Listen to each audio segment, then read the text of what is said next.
আপনাদের সবাইকে thank you বলে আজকে আমার এই ভিডিওটা শুরু করব। থ্যাংক ইউ, কারণ আমি যদি পবিশা ব্লগ স্টার্ট না করতাম তাহলে কি করে ভিডিও করতে হয় জানতাম না, কি করে ক্যামেরার সামনে বলতে হয় জানতাম না, কনফিডেন্স পাওয়া কাকে বলে জানতাম না।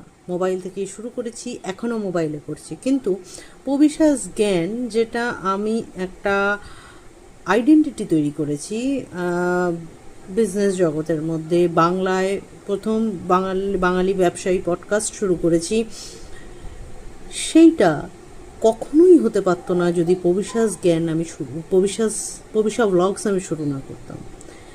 থ্যাংক ইউ আমার ভাইকে যে আমাকে মোটিভেশন দিয়েছিল শুরু করার জন্য, এবং থ্যাংক ইউ আপনাদেরকে যে আমার ভিডিওটা পবিশা ব্লগস দেখেছিলেন, জোর করে হলেও দেখেছিলেন। খুব একটা ভালো হতো না আমি জানি, কিন্তু ওটা যেমন আমার কাছে এখন একটা মেমোরি, একটা বিশাল সোর্স অফ হ্যাপিনেস, তেমনি এই ক্যামেরার সামনে বলাটাও আমি শিখেছি পবিশা ব্লগস থেকেই।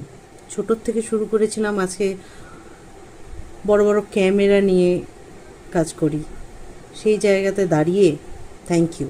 জীবনের মোড় যে কখন ঘুরে যেতে পারে কেউ জানে না। সবসময় পজিটিভ থাকবেন, সবসময় হাসতে থাকবেন এবং কাজ করতে থাকবেন। নেগেটিভিটি আসবে, তবে পজিটিভিটি দিয়ে সেটাকে চেঞ্জ করতে হবে।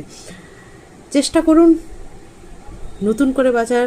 জীবনটা সংগ্রাম হলেও সেই সংগ্রামটাকে একটু ভালো করে করার, আনন্দের সাথে করার। আজকের মতো চলি, টাটা, বাই বাই।